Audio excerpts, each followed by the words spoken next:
Hello and welcome back to Racing on Zwift. Today kickstarts 8 more weeks of racing for Season 2 of the Zwift Racing League, where we see some of the finest riders in the best teams on Zwift battling out across all the worlds on Zwift in 2 formats. The points race and also the team time trial to see who will reign supreme at the end of the year. Now, I'll be hosting things for the next 8 weeks, but I will not be alone. Oh no, because alongside me will be Hannah Walker. Hi, Hannah. Hannah will be commentating on the women's... Thanks very much indeed, Hannah. I cannot wait for racing to commence. I am, as you can tell, very, very excited, and I've had too many cups of coffee as well. But also alongside me for the ride, commentating on the men's race. He doesn't really need an introduction, but I'll introduce him. He's an absolute legend. It is Dave Towle. Hey, thanks a lot, Matt. Appreciate it. I'm ready to hit out for Season 2. Good stuff. We are clearly all very, very excited indeed, but let's have a little bit of an explanation about why the ZRL is so good. It's not just about racing at the elite level, it's all about the community as well. Now, for the second year, Zwift has partnered up with the WTRL for the Community Division. Now, any team can register for the Community Division. Registration has actually closed now, but if you are an individual still looking for a ride, you can actually find a team to race. Now, in the Community Division races, they actually race on exactly the same courses as our elite riders, and those races are broadcast on a Tuesday, hosted by Nathan Guerra and our very own Dave Towle. So, guys, Dave Towle in particular, first off, you must be very much looking forward to Season 2 because there's a few changes. We'll talk about those a little bit later, but it's all set up to be spectacular. Yeah, well, it's been incredible. When you look talking about the community, we have the teams that we're promoting. That's really exciting for them. How are they going to be able to jump into the deep end of the pool here? There have been some big moves made as well. Some teams that have picked up riders that are very notable. So we're going to be moving some pieces around on the board today without a doubt. It's really an incredible time to pick up the racing here. We've really refined things from Season 1 and moving into Season 2. It's going to be an absolute Donnybrook to start things off here racing on the Richmond reverse course today. Indeed, well, that has got me salivating. But before we look forward, let's have a little look back at season 1 of the Zwift Racing League, essentially the best bits. Welcome to week 1. The teams will be taking on the big foothills course in Watopia. PO Auto at the front. Thrall takes over. Cumming trying to hang on for 3rd place though, but no, it's going to be Folgerdorf. This week, we've got Team Time Trial. This is RGV, Route Grand Vitesse. Coming into this race, Canyon, will they be able to take down Sarson Post Closet? Canyon, I think, might have just taken over the lead in the series. Race 3 out on Richmond. The men are racing. Big field here, 19 teams. Tom Thrall takes the win for the Evok bike team. Race 4, very, very tough TT course. Watopia's a magnificent 8. Going to be Canyon, this monster team. Congratulations to Vetus Pro Cycling with a 36.43. Week 5, the Everything Bagel. Look at all the power-ups that are being dropped now. But it was Pedersen who took the win, though, for PO Auto ahead of Ryan Larson. Week number 6, time for the Team Time Trial out on London today. PO Auto, look at the speed coming on in. Canyon for the win. No doubt about it. Canyon Esports remains the kings of the ZRL. Week number 7, it's in France. Well, look at that. The first proper sight there of Lionel Villasan dropping a anvil power-up. Yahoo! It's the first one we've seen. Ollie Jones comes round the corner for Canyon. Ollie Jones takes it on the line. Week number 8 is the last race of the season out here on Watopia's waistband. Canyon Esports, obviously, with a walk-away ride there. 155 points for the win. It's been a great racing season. We've crowned our champions now. Thanks, everybody, for tuning in. Ride on.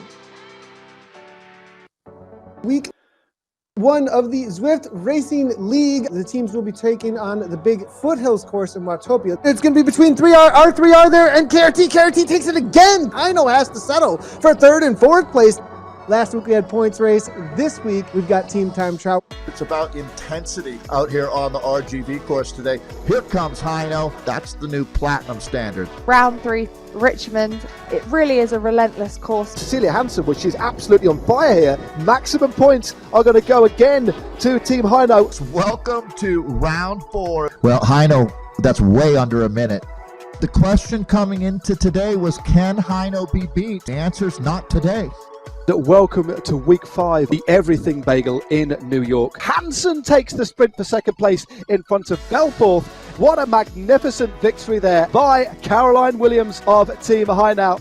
They are absolutely untouchable. Race number 6 overall in the Zwift Racing League out on London today. And here's Heino almost catching Evoke as well. Holy How cow. many teams did Heino catch out there today? And this is going to be 6 for 6 for them, 20 points each and every time. Week number 7, it's in France. It's called their Petit Boucle. Ethbridge now accelerating onto the first Queen of the Mountain. Looks like Belforth is going to take it. Oh, his bait's going to come round on the line. Belforth just holds on. Nice bait. It is the last race of the season out here on Watopia's waistband. These 3 have raced their hearts out today. Now here comes Heino. There it is. Perfect 20s across the top, leaving no doubt about it. Heino, you are the queens of esports racing.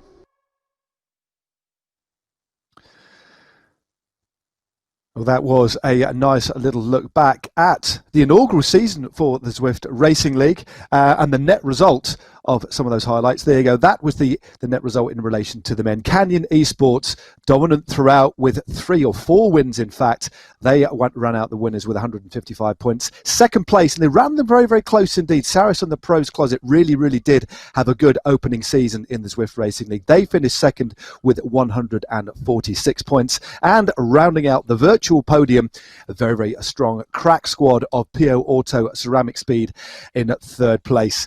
Now, sadly, 3 teams were relegated as well. There's promoted teams, but the relegated teams for last year were Trinity Road Racing, Team AHDR, and Team Skyline. Now, moving over to the women's, well, no doubt about who the champions were for the women's. They were utterly dominant. There was literally no touching them at all. And there you go. Look at that. Across the board, they won every single round, netting them a grand total, which you couldn't basically beat, of 160 points. 2nd place with a very, very solid performance as well. Super, super consistent with Team 2020 with 142 points. And 3rd place on the podium for the first ever season of the Zwift Racing League was No Pins R3RE Racing Team with 136. But there were 3 teams relegated as well, and those 3 teams, a little bit of a surprise as we headed into the season to see Turbo drop down, but Turbo have dropped down along with Team Fearless and also Velocity Vixen. But of course, there are 3 teams that make the drop, but that opens the door and provides opportunity for teams to be promoted as well. And we're going to talk about those in just a few moments' time, Dave, because we've got the 3 promoted teams in the men's and women's. We've also got some wildcard teams. Now, Dave, you commentated regularly on the community races as well. You've got a little bit of a sense of what it's going to mean to these teams to finally punt through into that Premier Division. So what are your kind of thoughts on the promotion of these new teams? Well, you really touch on it. These teams are hungry, and they're here to make a statement. And I'll make a statement to start things off here. I'm expecting with the men and the women. I'm going to list the teams first. It was Kirkmeyer E-Cycling, the Zwift Warrior Cycling Team, Restart Racing, and Finesse Rockets. These are the men's teams that received that promotion, and it was well earned. There were no gifts given out there as the racing went through 10 weeks in the Community League. For the women's teams, it was Aeonian. They were exceptional. ATP Racing and Revolution that get that promotion. It's a big deal for these squads, and I'm going to anticipate that not one of these teams falls outside of the top 50% of the table when this is done and dusted after 8 weeks. And that's a bold statement, but these teams are going to find themselves right in the thick of the battle, I think, and we'll find out. Actually, we're going to learn an awful lot today on Richmond Reverse. So you also add in these wildcard teams, some changes that have been made out there, but I think the one thing that we learned is that if you can find the top in the community leagues, you're going to find a home in the Premier Division. And this is going to be the game changer now. When you look at teams like Tibco and Drops for the women and Uno X for the men, these are some of the best in real life teams on planet Earth. We're talking about some big names. They've already had success winning stages at the virtual Tour de France. So the impact that these teams are going to have are wild cards, as well as Legion X adding some real talent, the Legion out of Los Angeles adding some real talent. We're going to see a whole new ball game. I don't expect to see the teams like Canyon or Hino be able to do anything close to what they did in season 1. I expect to see, as I said, it's going to be an absolute Donnybrook week in, week out. Consistency, Matt. You said it earlier. That's the name of the game out here. You cannot afford to miss a step. If you do on any week, you won't be at the top of the table when this thing is sorted out. You're not holding back there at all. I'm wondering if any of the teams sat on the grid now, listening to this broadcast and thinking, okay, we've now got to finish in the top 50% because Dave Tull said we were. The pressure is on. I like your style, Dave.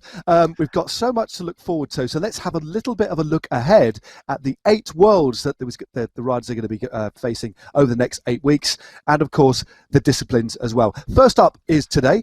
We're on the Richmond UCI course, but as you can see, it is the reverse course, and that's going to be punchy. I can tell you, I rode on this course the other day. The climbs are the same, but in reverse, they're actually steeper. So it's going to be a very, very interesting course. Round 2, race 2, that is in France, and it is our first of 3 team time trials. It's on the gently undulating through that beautiful, lush French countryside. That's going to be the first real test to see how well these teams gel as a unit. And then we move over to Innsbruck for the KOM after party. We all know the Innsbruck climb. The Worlds there just a few years ago, and that is going to be the first time I think we're going to see the climbers come out to play. That's a points race. That is going to be a tough one. And that is a very, very arduous course indeed. Then we move across to Yorkshire, a course that me, Hannah and Dave know very well. We were there in real life for the World Championships. Harrogate brings us around race number 4. That's another points race, a real undulating, punchy course, very attritional course. Then we move over to New York. This is going to be a real challenge because it's a team time trial around the mighty Metropolitan with all of those climbs. It's going to be really, really tough. And it's going to be exceptionally interesting to see how well the teams are disciplined on that particular course for the team time trial. Then for the first time, we move across for round 6 to Watopia and a whole lot of lava. It's another points race and another hilly course where the climbers, I think, will definitely come out to play, scoring points across the line. And then we're back to Richmond again. for the Libby Hill after party, repeated ascents of that famous cobbled climb which featured in the World Championships back in 2015. Again, a real perennial favourite is the Richmond course. And then our final round, which will wrap up season 2 of the ZRL, is a team time trial around the Greatest London Flats, where we will see our champions crowned. So there we go. That's what is in offer. I cannot wait to get things underway. But first, let's do a little bit of housekeeping. Now, last year we saw a complete 50-50 split between the points race and the team time trial. And as I alluded to, looking at the courses moving forwards, this year there's going to be a more of a leaning towards the points race. So we have 5 points races and 3 team time trials. The team time trial format is pretty simple. It's the fastest team across the line with the third rider counting. Now, the points race is basically the team with the most amount of points at the end of the night wins. And there's points that can be picked up out on the course at intermediate sprints. Generally, there's 4 sprints per race. And then at the King or the Queen of the Mountains points as well. There are points on offer there. And then, importantly, of course, when they cross the finish line, there are more points available as well for the first 30 riders. And it's the team that accumulates the most points on the night. They'll be given 20 points towards the league standing. The second team with the most points will get 19 points, 18, all the way down to the top 20. And then we'll find out at the end of the season who's got the most points and who'll be crowned season 2 winners. So, lots to talk about, lots to look forward to. I'm almost out of breath and we haven't even started racing, Dave. So can you please give me a bit of a rest and talk us through the Richmond reverse course, which is on the menu tonight?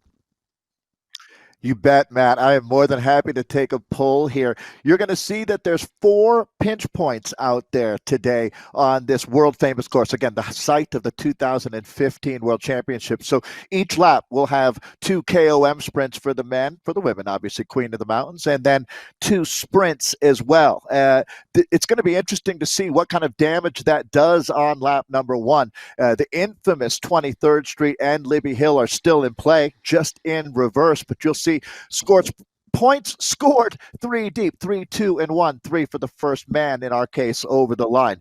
So as you look at this course, it is definitely not for the weak of heart. This is really defining a course that has 2 distinctly separate features to them. The mostly flat part where you're in town, and then when you get into the parks, it is an absolute battle going on out there. We're going to find a worthy winner, that's for sure, out there for 2 laps, 32.4K, and with a decent amount of climbing. It's certainly not a climber's course, however. It's not a sprinter's course. It's a hard man's course out there. And who would those riders be? Well, I certainly would look for one of the biggest pickups this year, Freddie Ovett, moving to Legion of Los Angeles. That is absolutely a rider to watch. You can never count out Nicholas Pedersen of the PO Auto Squad. They were in the top 3 out of season 1, and they're going to be a dangerous team to deal with. And Nicholas, always a rider to watch.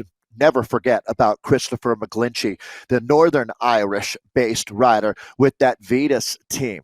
There's a lot of dangerous riders. It's always really important to remember that this scratch race format that we're doing today, and 5 of the 8 days of racing, it's about putting 2, or if you put 3 riders into the top 10, well, then you're having your cake and eating it too. In that kind of situation, you're almost unbeatable with all of the teams starting 5 riders here. But Matt, if you can get 2 riders up in the top 10, you're on a very good day and should be in the mix to be our first leading team coming out of day 1 of racing of 8 here for the Zwift Racing League Season 2. It is on like Donkey Kong, ladies and gentlemen. I cannot wait to get stuck in. The men are already underway. You can just see those wonderful picture-in-pictures. Hannah, we'll be seeing you a little bit later, so you can kick back, make yourself a cup of tea, watch the men's race unfold, because it looks like it's action all the way so far. So Hannah, see you later. And Dave, the racing is already underway, as we can see. It looks like we've had a very aggressive start, because we're heading up to the first intermediate, King of the Mountains, and the first climb actually only comes after 2.2 Ks. We're used to seeing the riders on this course the other way around. We've got that really flat start and the 3 climbs towards the back end. But with this reverse course, they really are going to get a good warm-up. Because we just see, there we go, Lionel Vuillersan takes the first King of the Mountains points. That's no real surprise, is it? But the next climb, Dave, comes in only 1,100 metres. Boy, as you pick up the action here, though, one of the riders that certainly makes that short list of men to watch today, that being Lionel. Obviously, a lot of folks are fans of his, especially after his spirited effort in the Zwift Academy. Let's take a look at who Ostenfeld is here. Boy, this is really, really interesting to see a group this strong going this early. Again, there's a lot of racing ahead of us, but this gives you a look at how steep these pitches are. This is where you really make your mark out here, Matt. No, it certainly is. I mean, they've already been up the reverse of 23rd Street, maximum gradient of around 10%. And the reverse climb of Libby Hill, I mean, it's only a short climb, but it actually kicks up to around 20% as we just see the PIP, the picture-in-picture of Lionel Vuillersan. Of course, he was also, we said he did a good ride at the World Championships recently, where he finished in 6th place. He was also a Zwift Academy finalist as well. Didn't quite make it to get that pro contract, but it's clearly going to be fired up for this series. As you can see, Spencer Segerbrook from Canyon, they've signed a couple of new riders. They've also got a development team as well, and it looks like the American takes maximum points, so 2 out of 2 there. Canyon Esports have really come out of the blocks wanting to score points early on the board, and they know how to do this so well, Dave, don't they? Well, absolutely, Matt. I mean, it's fair to say that Canyon, not only were they the top team out of ZRL Season 1, but they did it with panache. And if you want to take that title away from them, it's going to be like trying to take a steak out of the mouth of a pit bull. It is not going to be easy or enjoyable for you. I guarantee you that Dave, much. But I'm just Matt, so looking forward to... I'm so looking forward to working with you over the next 8 weeks when you come out with those wonderful metaphors and descriptions. They're just beautiful to hear. Well, I appreciate that, Matt. It's a true joy to be here with you, that's for sure. So as we pick up the action now, these guys don't make it easy on each other. Only the strong survive out on this course. And, Matt, as someone who's done this yourself, you know that racers make the race, no matter what kind of course you're on. But when you've got something served up to you like Richmond Reverse, the strong riders have got to be licking their lips right now. This is the kind of course that allows you, if you're on a good day with a strong team, you can execute tactics and strategy, and it really gives you that full spectrum of the racing experience. A lot of riders now are going to be digging in here because it's a long, steady grind at this point. You get so used to doing this course, Matt, going the regular World Championship direction. But if you remember now from all your times riding the other way, it's a slow, steady downhill, basically, from Broad Street down to the bottom here before you kind of make that U-turn and start up Libby Hill. Obviously, we're doing it backwards here. So governors, to get to the finish line, no matter which way you're getting there, Matt, you're going to be climbing. But it's a little more of a gradual climb coming from this direction versus the other way. I always remember, that was where Sagan won the race, that's for sure. That descent and then climbing up Governors. But here, we're going to be heading down. Taking a look at the No Pins R3R team, this is a team that has a lot of weapons that they can deploy. And Matt, I think that's one of the things that we really learned from Season 1, is having 3-4 riders that have a shot at being up in the points. If you don't have that, you're not going to find yourself in that, as we talked about, that top tier of teams, that top 50%. Yeah, as you said, it's interesting the way the points are structured. We talk about the points available out on the road, but you've also got to save something for the end. If you can group riders towards the top of that, towards the top of the top 30, that's where you're going to score your points, because the points are very evenly spread from first, all the way down to 30th place. Here's the start of that little climb you're talking about. Great to see the No Pins R3R e-racing team. One of the few teams actually, Dave, that have gone for a bit of a kit refurb as well. They've got a slightly different design. Another team whose kit I really like. They've issued the kind of orange is the Dutch racing team. As we look at Saris and the pros closet, what a great lineup they have. So strong. Each and every single one of those riders could potentially win today. That's what you need. They've got a real strength in depth. They know how to race on Zwift. They've got experience out on the road as well. But that is a very balanced squad. Holden Como, as we know, very strong finisher indeed. He'll be there for a flat finish. He's obviously a former American Zwift champion. But Dave, before we really kick off with the racing, there's a little bit of a lull in proceedings as riders recover from those 2 sharp climbs. we've got a bit of a twist, haven't we? We've got only 3 power-ups that we're going to be using, and also we've got a couple of other features, efficiency score and the ride on leaderboard. Talk us through those 3 new features. Yeah, first let me touch on the power-ups. I don't think we've seen anyone deploy one yet. Oh, there you go, actually. But that's a good sign that they've been able to keep that in reserve, because you're going to need them out here today. So the 3 that we have are Draft, Arrow, and Feather. The Draft gives you a 50% bump for 30 seconds in the draft that you're getting.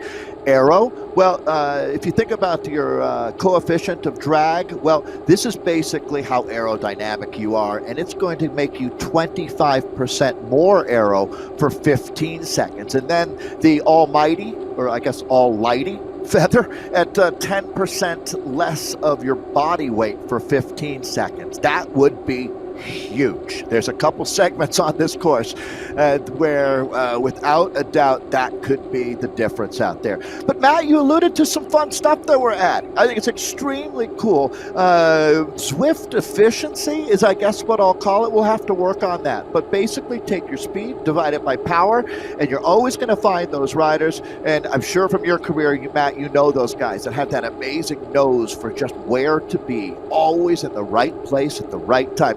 They seem to know what direction the wind is coming from 10 miles away. And also adding now are Zwift ride-ons. And I mean, that is one of the most inspiring things for me when I'm struggling out there, is to see that somebody cared enough to throw a big blue thumb at me. I love it. Well, you can do the same thing for our riders. It makes a big difference. And Matt, you got to think, even if you're Lionel Viassen, you still got to love seeing your friends in Belgium throwing you some love.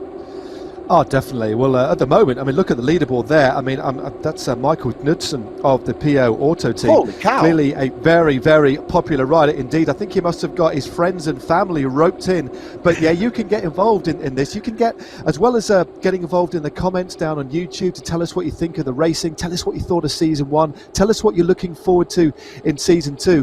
Please fire up your companion app on Zwift and give these riders, or your favourite riders, a bit of a power up. Even the riders that maybe get dropped as well. Keep them going. You are the equivalent of a crowd, especially these days when actually going to see real live sports is pretty challenging. So fire up your app and give these riders some serious power-ups, and we'll see for the very first time if somebody actually gets weighted down and ends up at a disadvantage because their pockets are so full of power-ups. Anyway, I don't think that will happen. Meanwhile, the racing is underway because we are on sprint number 1, and Knudsen, despite the power-ups in his back pocket, looks like he's going to take this one, rolls across the line ahead of Rechnauer.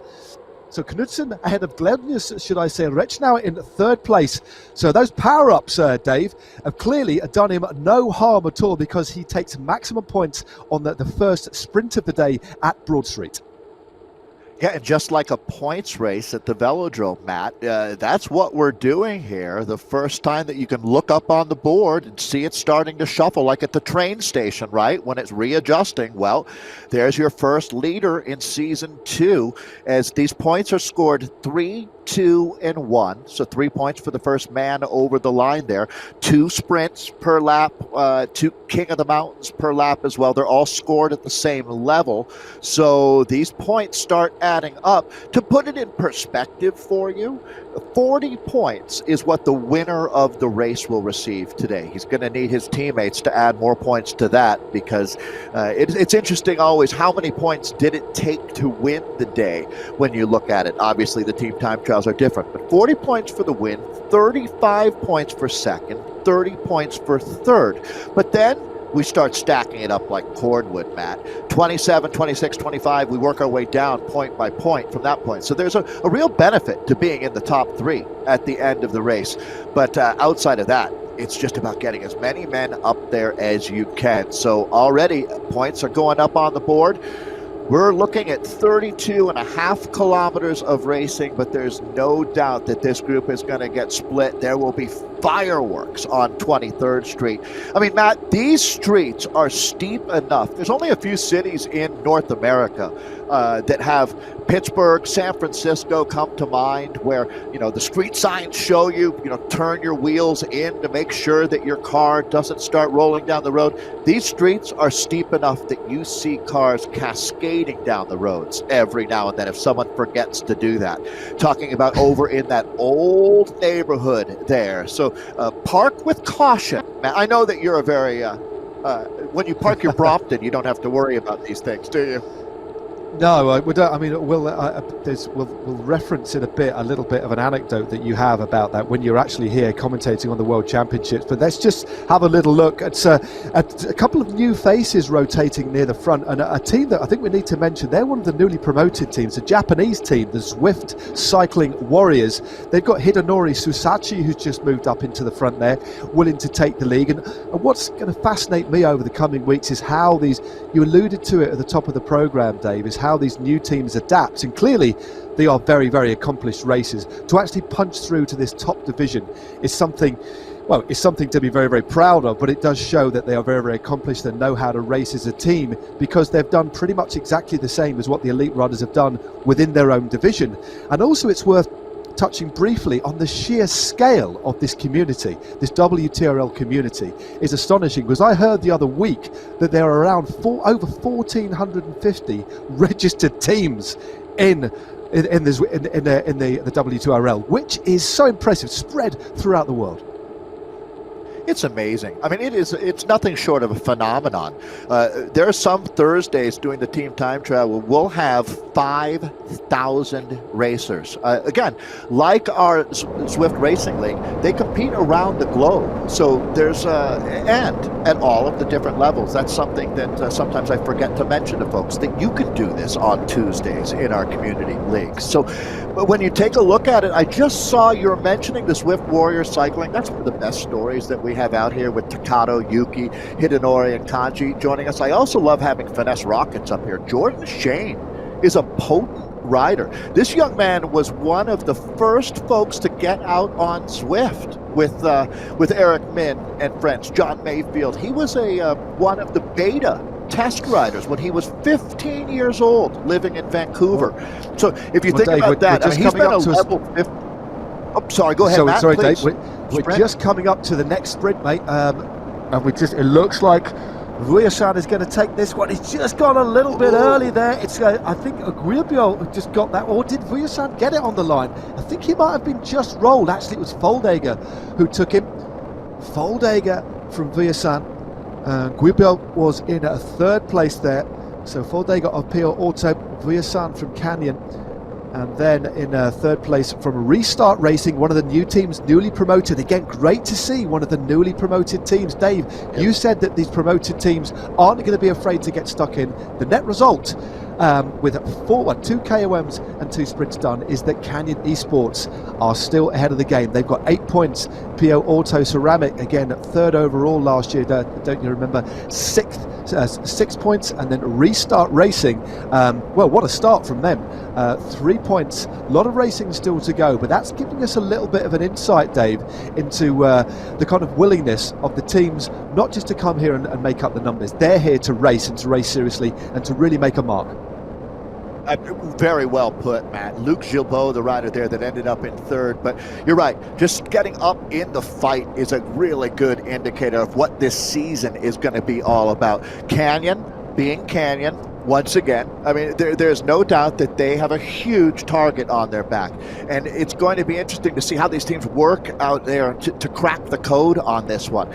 But yeah, thank you for jumping in there with that sprint, because these are important. These points really do matter. If you, Matt, it's almost like if you're willing to commit to using different riders to go for these bonus points throughout the race, it's almost like having an extra rider scoring for you at the end of the race. Because when we start looking at everybody's points, whether it's 40 for the win or in the middle they're getting 19 points, well, if you can collect 15 points along the way, again, it's like having another rider out there racing for you when we make that final tally. You can see the big group out here together.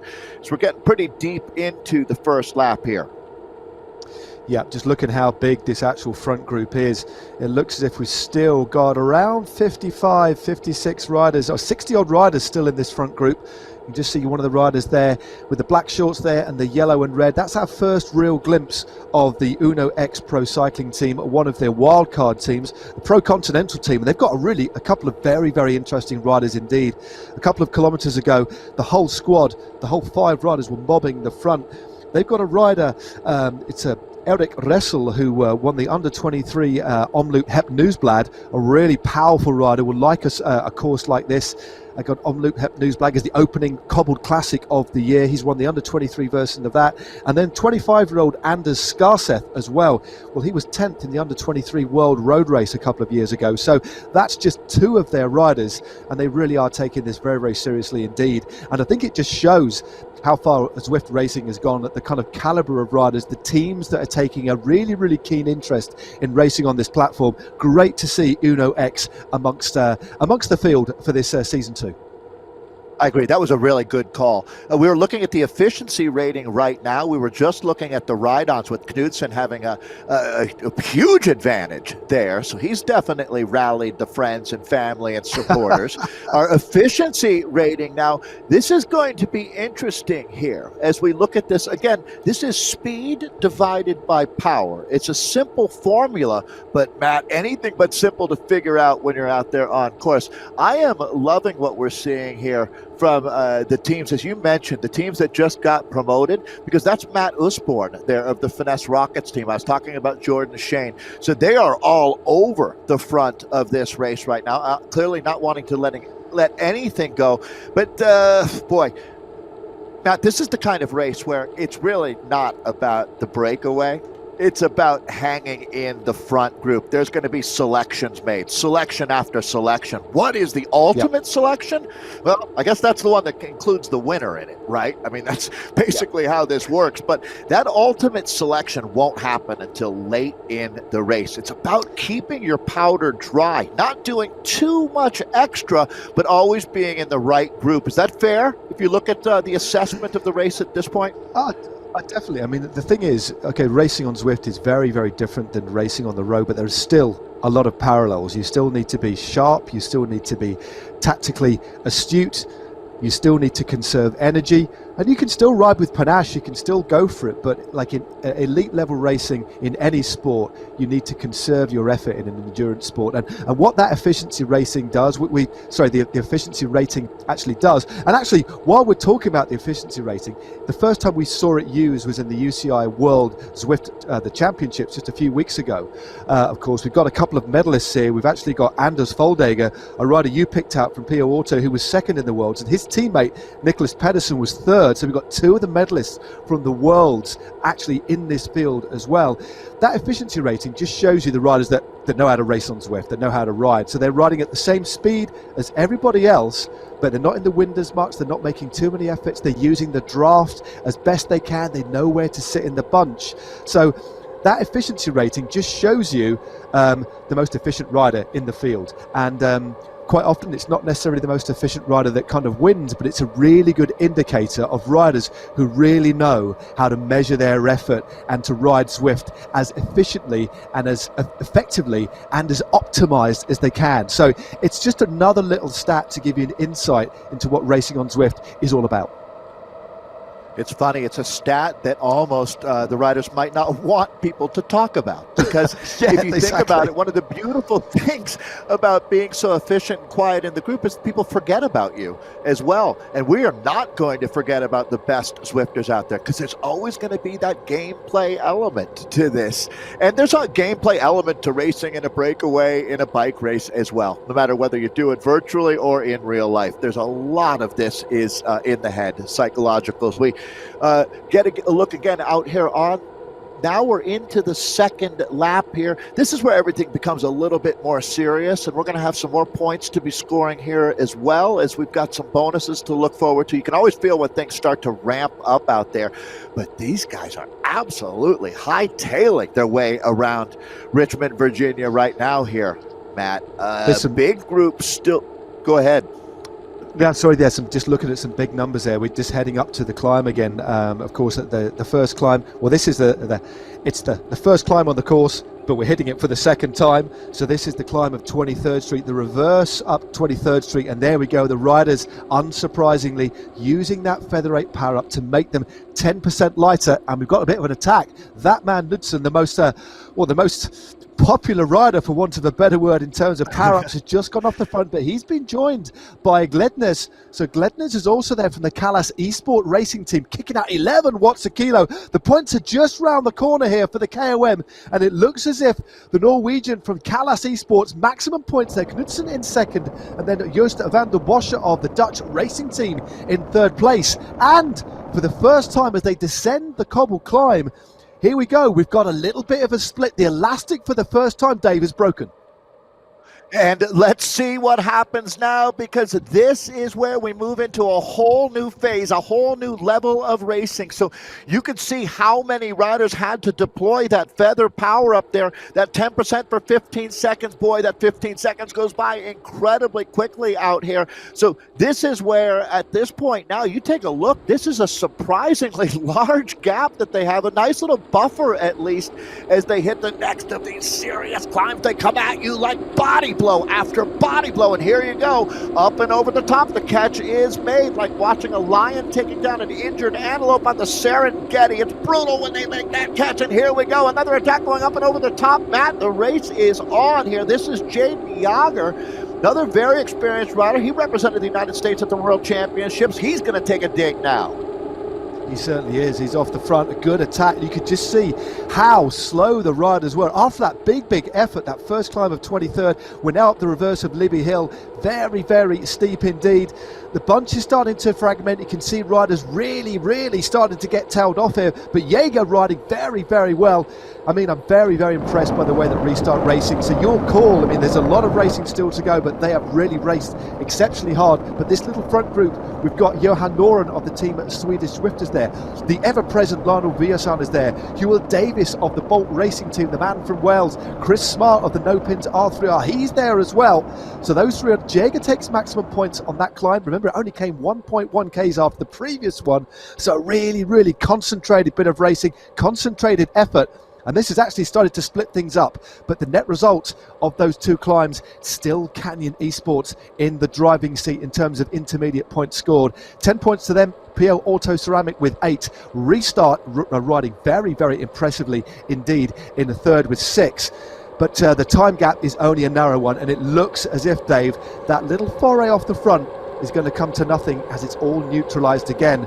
But at what cost? Because those really intense little efforts are really going to have dug into the reserves of these riders, because we saw 10, 11 watts a kilogram being used, and there was hardly any time for recovery in between those two climbs as well, Dave. Yeah, those were some big engines, Matt, that were off the front. You talk about Hewell Davies, that's the Bolt team that we're looking at. Good to see them being represented up there. But I tell you, there are a lot of riders keeping their head above water. As a matter of fact, Matt, I don't think too many people would have thought the group would be this large at this point in the race. It really shows you the depth that we've got in the Zwift Racing League. The teams that were promoted are already a part of the conversation. Way to step up your game, gentlemen. There's Ryan Larson. He's a rider to watch.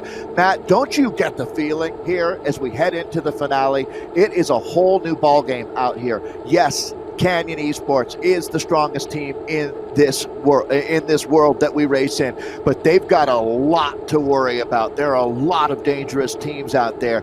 Their domination for season 2, if they're able to hold on and be our best team after 8 races, it's not going to be the same journey. They're certainly not going to be sweeping the table here. This is going to be fantastic racing as you take a look at the gladiators of Zwift right now. We are locked and loaded, gentlemen. This is not a drill. Big time bike racing is back here on Zwift, and Matt, the stoke level is high.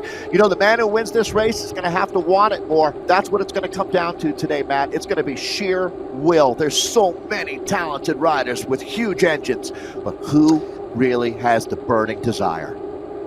Exactly, and we've just seen where there's a round of just looking a little bit further down the group. We've got 65 riders.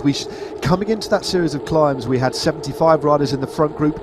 But despite the intensity of the racing, and just to pick up on the point that you made earlier on, Dave, the standard is now so high that the teams that have come up, clearly the way they're racing, hardly any of those guys have been dropped. They are more than well equipped to race, and we've seen the way the Uno X guys are riding as well. This makes for a very, very interesting proposition, and the thing that I do like about flipping this course round, it has completely changed the dynamic, because we saw previously the flat opener, it was a course of two halves, the flat opener and then those three climbs towards the end.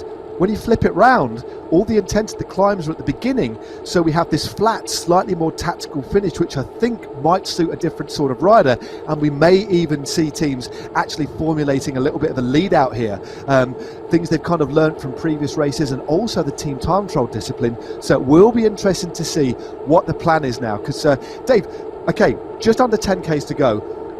We haven't really talked about the way these teams communicate, because they'll all have a team manager, they'll have a team captain, and they will be talking to each other, won't they? Absolutely. Discord. I had never heard of Discord. I'm sure anybody in the gaming community is well aware, but it's a pretty advanced way of communicating, and they're completely in touch. Typically, it's a push-to-talk scenario because, man, I tell you what, between the when you hit these climbs, it's amazing the sounds that your smart trainer will make. It's hurting too, folks. There's no doubt. You certainly start to see the heavy breathing. A director will end up taking control. And when you look at it now, one of the directors that I would love to hear what they've got to say would be Saris, the Pros Closet, another one of the top teams, and they've got a rider, Matt, Holden Camo, who's been one of the top-ranked riders in Zwift for quite a while. Extensive experience, but he backs that up with that just absolute professionalism. This guy always shows up prepared, and this finish suits Holden extremely well. That's going to be the team. You see them laying back right now, which I think is the move. That's Tom Thrall there as well. Canada has so many talented. I guess if you know Canada, it probably makes sense to get into Zwift early up there, as they have plenty of Zwiftable days, that's for sure. And Tom Thrall is another rider to watch. Definitely a guy that's experienced at the front and knows how to close out the deal. But again, you're going up against that juggernaut of Canyon Esports. Gary Mueller, you absolutely have to watch for Gary Mueller here. Kind of bouncing a lot of names off the wall here. Something's got to stick, right, Matt? If I make 25 predictions, I still might not get it today. There's a lot of guys in with a chance here. Yeah, I mean, the rider just moving to the front, Chris McGlinchey, was one of your tips. He's so consistent, and the thing about Chris McGlinchey, the Irishman riding for Vitus, is that he can excel on pretty much any course. He can win a flat sprint from a group, he can win on a climb, and there we go. The aforementioned Holden Camo, the 2019 Zwift American and national champion, out of the saddle up this long drag. I mean, as I've talked about before, the flipping around of this course completely changes the dynamic, but all of these riders, you can see on the right hand side, the watts per kilo, they're all having to hold 4.5, 5, 6 watts a kilo, wanting to stay near the front, not wanting to miss any kind of splits. And we're coming up to the penultimate sprint of the day, so another few points on off here. Remember, 3, 2, 1 as we're just rounding the corner, as a Chris McGlinchey just drops a little bit back after making a bit of an attempt on the front here. So 3 more points on offer. And remember, it's so important to get these scores as high as you can, but at what cost? Do you kind of gamble and just go for the finish, or do you commit resources to try? It's such a balancing act, isn't it? Because there's big rewards to do both, but 2 runs have now gone off the front. It looks like it's Muff who's going to take the sprint here. It looks like Frederick Muff of PO Auto might have just noticed Knudsen again, as we look at Corey Williams, who looks to have suffered maybe a little bit of a mechanical there. He's off the back, but Knudsen again, what a race he is having so far. He takes maximum points ahead of Recknauer of Germany from the Kirkmaier E-Racing team, and then Frederick Muff is third from PO Auto. So another good bit of scoring there from PO Auto, one of the teams surely to watch for the overall classification. They've opened up a little bit of a lead here, Dave, but I think they're backing off, and they're soon back in the bunch. 7.4 Ks to go, and look at this, PO Auto have taken it up. They are now 2 points clear of Canyon Esports, but we do have one more sprint to go before the final sprint. Boy, Michael has got them not only smashing the ride-on buttons there in Denmark, he's smashing the pedals out here. No doubt, P.O. Auto with that 2-point advantage, that basically shows you that these two teams have committed resources to going for those points. They know how valuable they are, but now we really start to talk about the finale here and the monster points available. So again, some perspective right now. So all of that work from P.O. Auto and Canyon, it's to give them credit, that's basically they've already had a rider finish the race in about 15th place, right? They've got that level of points. Now, not quite that even, more like 20th place. But the big points that wait at the finish line now are what the whole conversation is going to be about. And the teams are going to be looking to try to move their guys up into that top 10. You're going to see some big surges happening at this point as we quickly come up on 5K to go. But there's no doubt about it, ladies and gentlemen. This is going to be the business end of the race. And you can see at the sharp end of the group, here we go. We're going to wind this one up now, Matt. The bike race really goes completely ballistic at this point. It certainly does. We've got the next sprint coming up very, very shortly. Ryan Larson, another exceptionally experienced rider. He moves to the front in that lovely yellow, green and white kit of the men's closet, of the Saris and the Pros men's closet. What am I talking about? Saris and the Pros closet. But 6.1 Ks to go. But we do have another sprint. That comes only with 5 kilometers to go. So if you go for that, you're pretty much going to be gassed. But what it does offer the opportunity for is maybe somebody going long. So teams here are going to have to be really, really on their guard. They can't just afford to assume this is going to come down to a bunch sprint. This is all about thinking here, but there are a lot of riders who aren't going to want to mix it in a bunch sprint. They might want to try and go clear. We always see 1 or 2 riders having an attack. This is a Vidar Mel, again, a very, very strong mountain biker, multiple cyclocross champion from Norway, and one of the most formidable Zwift riders out there. He's looking very, very good indeed. He's making that 300 watts look very, very comfortable indeed. Just an illustration of the level that these riders are at, and still a big, big group. Still 65 riders strong with only 5.5 kilometers to go now, and we get to the next sprint in around 1 kilometer's time. That's a classy rider to have that kind of souplesse, smooth pedal stroke at this point. I have to say now, though, that as you take a look here, it's going to be very interesting. Who wants to start playing some cards now as we do come up on 5K to go? My heart goes out to that rider that makes that, I guess, Vyacheslav Ekimov style suicide attack late in the race, because there is so much horsepower still here waiting to bring you back now. As a matter of fact, I don't know if anybody's going to be able to go up and over the top of the speed that this group is carrying here. And there it is. It looks like, well, certainly moving to the front right now is going to be Barty, but they're going to cover everything. It's just cover and kill at the front of this group right now, Matt. It certainly looks to me like we're going to see a huge sprint, all things considered here. A massive number of guys still in the hunt. Boy, that flag there, Norway has been all over the front. The Danes and the Norwegians extremely active as we've got our final sprint points available. P.O. Auto surging to the front. Luke Gilbeau is up there. Van Empel making a run out of Huel. Davies going to kind of come through.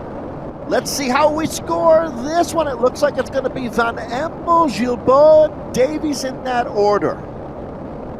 Yeah, we'll get confirmation of that just in a few moments' time, but that was kind of a long, drawn-out sprint. But there we go, it was Van Empel, Etienne Van Empel of the Dutch racing team in that new white kit. And then we have Gulbjörn of the Restart Racing. What a race they have had. The Canadian up there as well. And then Huel Davis of the Bolt Racing team, the Welshman, very, very aggressive today. And now we only have 4,000 meters until we cross the line. For all of those points, it's still, the status quo is unchanged. A couple more teams have scored some points, but we do have a sole leader taking an opportunity to go clear here. It's Pim van Diemen, who's just off the front at the moment. You notice that P.O. Auto and the Canyon, Matt, decided to sit that one out. This is going to be Jordan Shane. He's the Jarvis Club rider that I was talking about, one of the first people to ever Zwift. right now attacking. Wow. This is it. The big move here. He's got 3.5 kilometers. He's been in the bank. He's got the money, and now he's in the getaway car, making his way around the streets of Richmond, Virginia here. This Canadian showing a lot of heart right now. I tell you what, Matt, this kind of effort, it's probably more enjoyable passing a kidney stone than doing what Jordan Shane is trying to do right now. Well, look what he's doing. He's using that kind of low cadence, high torque to generate the power through the bike, holding around 450 watts, which equates, as you can see, to around 7.5 watts a kilo. But he's still got 3Ks to go, but he's increased his lead. And you could just see he used his final power up to try and get away in that attack. He used the aero power up, which was a good move. Certainly didn't want to save it to a sprint. This rider, clearly not a sprinter, but he is a rider that can hold this sort of power. He's pulled out another second. Coulson leads the chase behind. It's actually his fellow countryman Bruce Bird who's up there as well, chasing behind. He's now dropped back, but 7 seconds. This is going to start to hurt. He's still out of the saddle, still 400 watts, but it's just dropping. Can he hold on? I think that the bunch behind Dave have got him in their crosshairs, but this is a valiant effort by the young Canadian Jordan Shane. Well, if a Canadian chases down another Canadian, he'll never get another discount on maple syrup as long as he lives. That's not the way to do it. But obviously, this is not a national pride. This is your trade team. I love this. This would be the biggest shocking upset that I have ever seen racing out on Zwift if Jordan Shane can hold on. I love this kid's courage.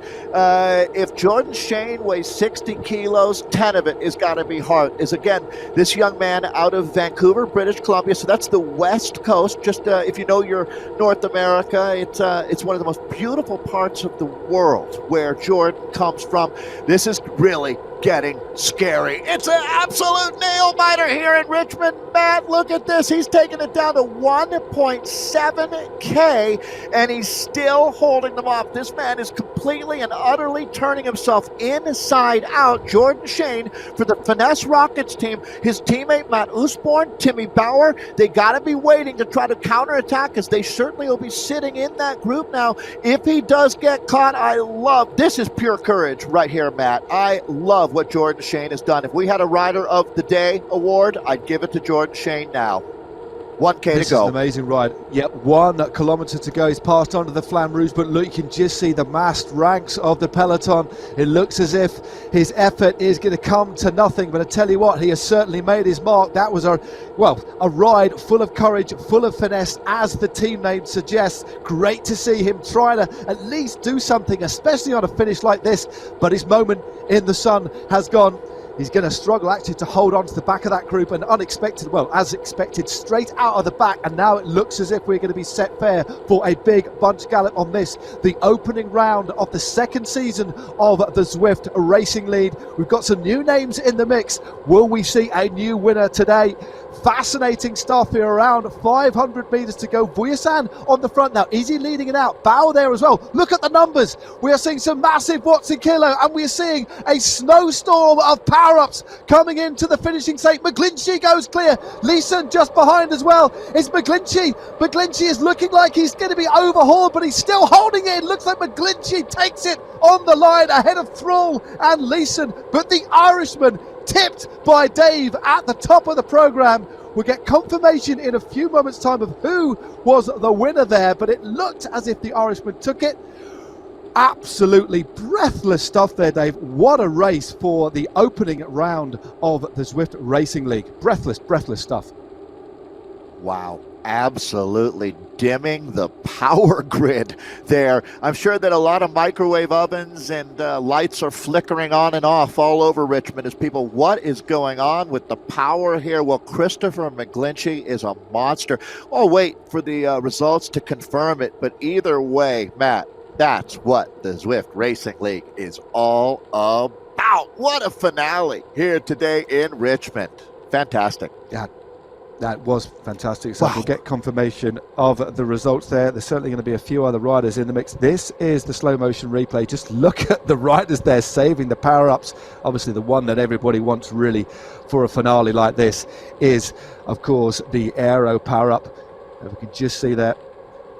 Really, really close finishing. A great crowd had assembled here in Richmond. Look how close it was on the line. It really was a blanket finish there. And we will get confirmation through very, very closely. Well, very, very shortly indeed. But that was a spectacular finale. A great race. And actually, it wasn't Chris McGlinchey, although it looked like he took it. It was actually Mako Voets who took that on the line there for the Dutch racing squad in that brand new kit with Vidar Mel, the rider who was aggressive earlier on, in second position. Lionel Vujasan in third. Well, consistency, that man is one of the most consistent riders on Zwift. Patrick Val was there in fourth place. Nicholas Pedersen in fifth. Matteo Gidlia, the Italian, up there as well for the draft racing team. Freddie Ovett, one of the pre-race favourites in his new colours of the Legion of Los Angeles, in seventh. Thomas Thrall, a winner of a previous round in season one of the Zwift Racing League, in eighth. Joachim Leeson was in the ninth. And the national champion of the United States of America, representing Saris and the Pros Closet, rounding out your top 10. So there we go. A wonderful race. Here's the slow motion replay again. That blanket finish, and it was indeed.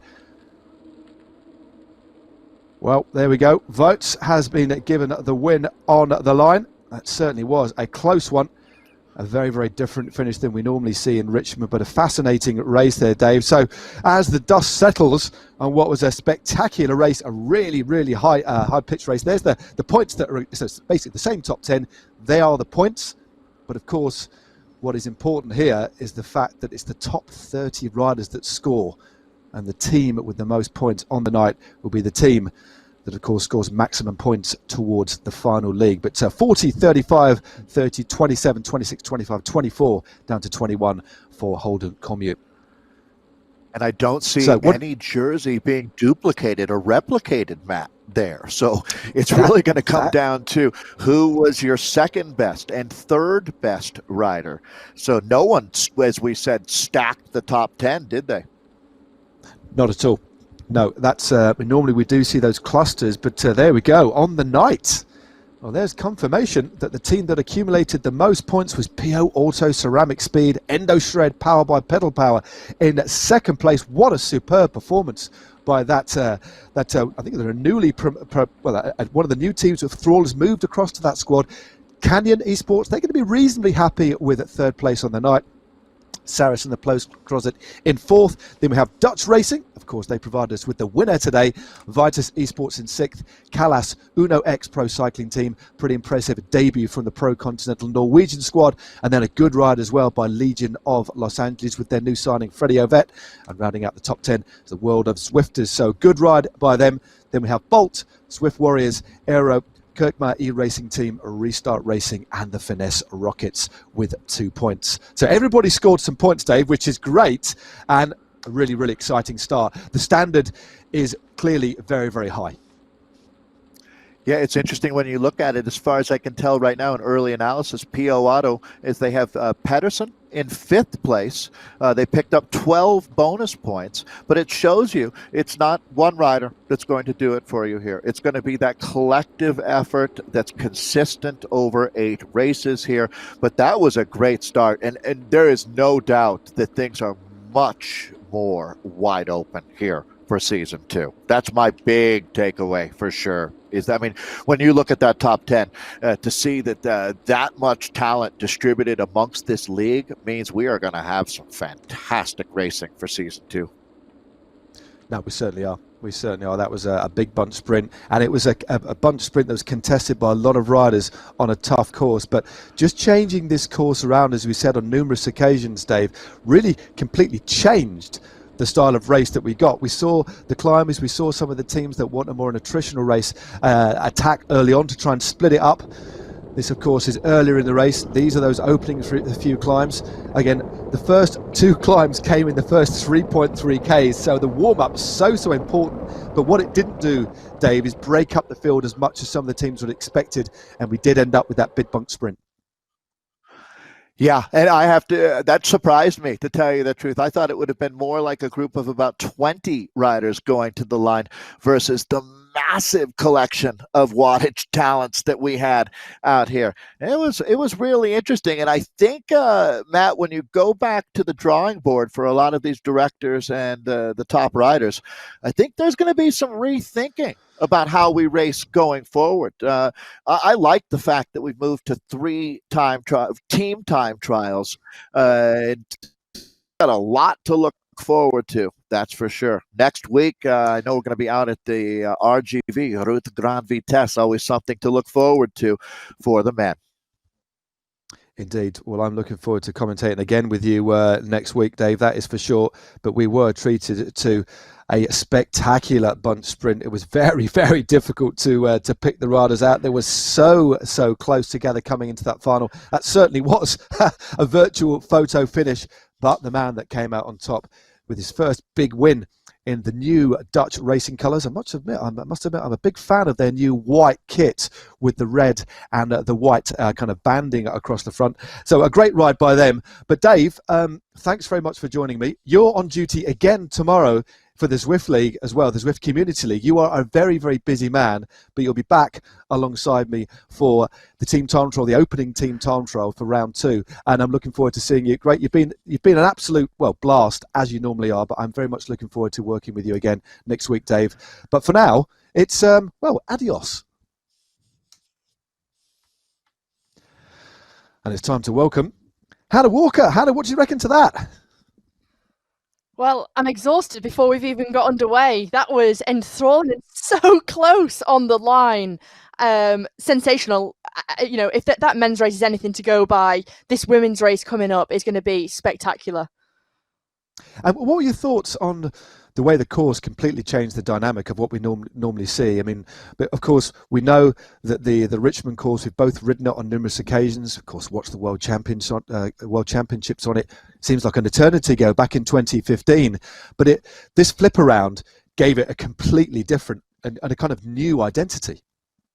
It certainly did, and it really put emphasis on, getting over those 2 climbs, which come very, very early on in the race. 23rd Street as the Queen of the Mountain onto Libby Hill very shortly after. So it's going to be one of those climbs where place yourself up towards the front, hang on, and then get over Libby Hill. Then there's quite a flat section as we have the 2 intermediate sprints, Monument Avenue sprint, and then we've got Broad Street sprint, and that takes us into the finish line where they'll complete 1 lap, 2 laps of this course, 32.5 kilometres. And the climbing on this course, as you can see, it's quite a punchy course, 284 metres of climbing, and there's plenty of rest in the course, and plenty of flat to recover from the 2 punchy hard climbs. I mean, what we've seen and what we've learnt about the way that the men and the women race. Sometimes the racing is quite difficult. It's difficult and not right to predict. Looking at one race and sort of using that as a mirror image of the next, it just doesn't work like that. But I think it's just a very interesting, the first time we've seen a big race on Zwift on that reverse circuit. And I think a lot of the women would have looked at that with keen interest, especially with the way that the new teams actually involved themselves in the racing. Let's have a look at the teams for tonight in the women's race and pick out some of the riders, some of the teams that you're particularly keen on seeing how they do. Yeah, for me, you can't bet against Hino Racing Team. The way they dominated Season 1 of the Zwift Racing League, taking a clean sweep throughout. I mean, the whole team is stacked with riders. Cecilia Hansen, Louise Huback, Alice Lethbridge, Vicky Whitelaw, and Caroline Williams. Just the way that they rode in Season 1 was tremendous, and they really did set the bar very, very high. Then we have 2 of the wildcard teams, Team Tibco Silicon Valley Bank. They'll be a team who, again, stacked with talent. Tanya Rarath, their newest signing for 2021. They've also got Kristen Faulkner on their roster. And a team that's always very, very consistent is I Race Like a Girl, with that very distinctive kit on the top row there with the pink and the fluoro yellow strip across the chest. Yeah, I think I'll just add one into the mix myself there. I think the Drops Lecole team as well, one of the wildcard teams. Definitely watch out for those, especially with April Tacey, the young superstar who took out 2 stages out of the blue, didn't she?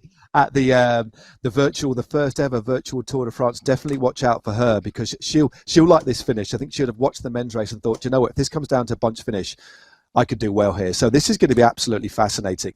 And we've got a few features.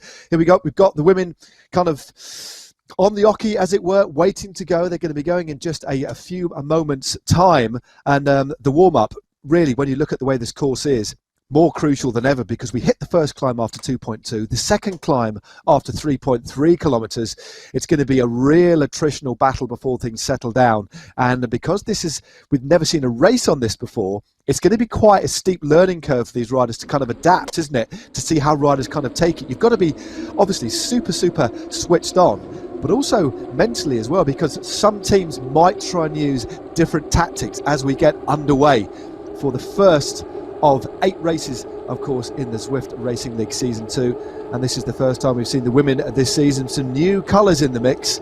And Hannah, I'm looking forward to this race. That is for sure.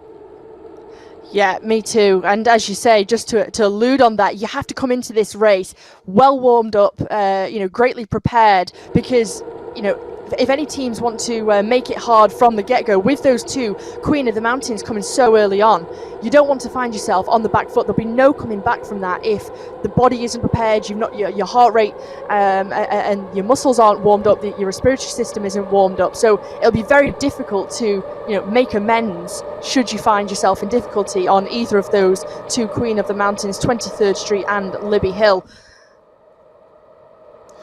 Yep, interesting to see as well. The 2 wildcard teams that have managed to infiltrate and have been invited here, I think, are 2 of the best teams that we've seen racing. They know how to race at the highest level, and I think it's good for the league that they're here. And there we go, Joss Loudon, one of the riders from Drops Lecole, in that familiar kit of theirs. They've almost got that stick of rock kit that they've had over the last few years, and Joss Loudon there just taking an opportunity to freewheel. Not an opportunity you get too much on Zwift. There's the occasional downhill where you can actually freewheel, get into that super tuck. And what we'll do, 1.2k is done, so we're 1,200 metres in. We've got the first climb in only 1,000 metres. We'll talk a little bit about some of the other features in the race, the power-ups, the ride on leaderboard, the efficiency score after these climbs. Let's put that to one side, because it's going to be action station straight away, I think. There's Tanya Rarath, a former winner, of course, of the Zwift Academy, spent 3 years with Canyon SRAM, and is now in the brand new colours of her new squad. Great to see her in the mix. Of course, she's riding now for Team Tibco Silicon Valley, and a winner, of course. She won her biggest race on Zwift last year as well, won a stage of the Tour de France. And given the finish, as we see Tanya Rarath here in that new kit, she has to be one of the favourites today, doesn't she? She certainly does. She knows Zwift like the back of her hand. She won the Zwift Academy. She's really, become a real force on the platform, and very exciting to see her in a completely new team for her in Team Tibco Silicon Valley Bank.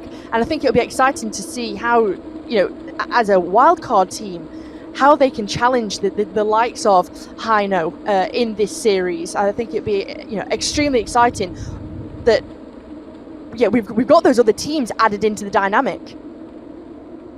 No, definitely. They really want to try and shake things up, and they know how to win on this platform as well, which the other teams are going to be looking over their shoulder, I think, at what Drops do and what Tibco do. We're just coming towards the top of the climb now.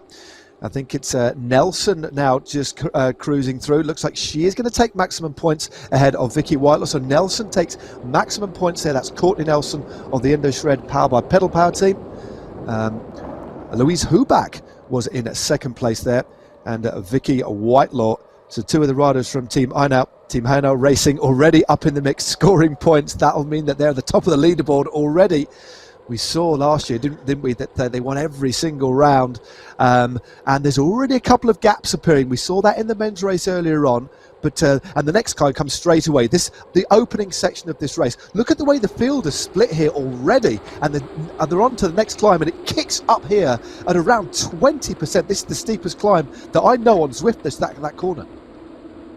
Yeah, this is the crucial point we were talking about before, where if you're not up towards the front of the peloton going into these climbs and you find yourself on the back foot, you can find yourself in, the wrong group, or, we've got 3 groups on the road at the moment. And Hino, not waiting for anybody. They've got 2 riders up towards the front, 3 riders up towards the front there, indeed, as we go towards the top of Libby Hill. This is really sensational stuff, with only 3.1 kilometers of racing done. They want to split this up, and it's certainly going very, very differently to how the men's race did. It certainly is. We've just got Hansen, Huback, Whitelaw, Lethbridge, Kulczynski as well. Top 10 finish in the World Championships from the rider for 2024. Of course, they've renamed the team. It was 2020, now it's 2024. And of course, it looks like Huback went over the top in first place there as well. So the second climb, they're now descending Libby Hill. So with the second Queen of the Mountains done and dusted, and look at that, Huback, Hansen and Lethbridge. So 3 riders from Team Hinaut taking maximum points there. So another 6 points on the scoreboard. They have hit the ground running, haven't they? They really, really have. And this field is really starting to stretch out in these early stages of the race. So Huback at the front there, Kulczynski in this little group, and some big, big splits. So very, very fast start. I'm just wondering now, Hannah, whether there will be a bit of a relaxing, because we now get this kind of flatter. It's got this little bit of a downhill section, and then we've got a lot of flat before we hit the climbs again.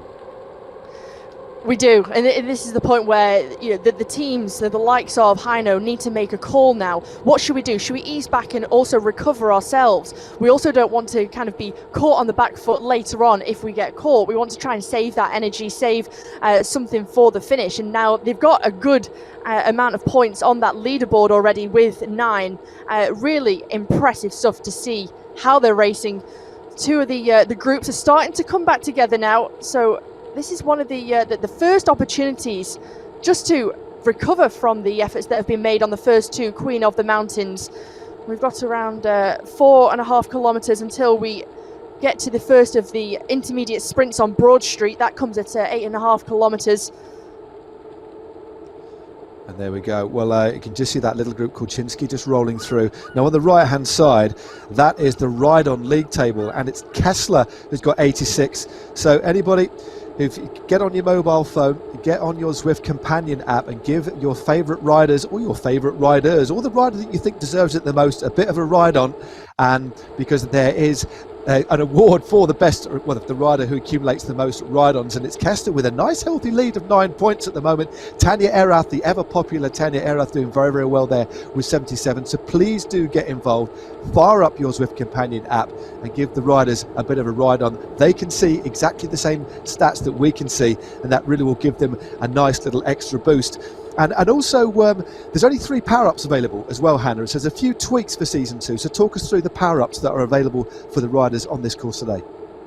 There is. We have the 3 power-ups. We have the lightweight power-up, which reduces your weight by 10%, and that lasts for 15 seconds, so ideal for the Queen of the Mountains of 23rd Street and Libby Hill. We have the draft boost, which increases your draft by 50% for 30 seconds, so perfect when you're in the bunch wanting to try and get a little bit of respite, especially on those faster sections. And the aero boost, it reduces your CDA by 25% and lasts for 15 seconds, so will be ideal for that fast run into the finish line.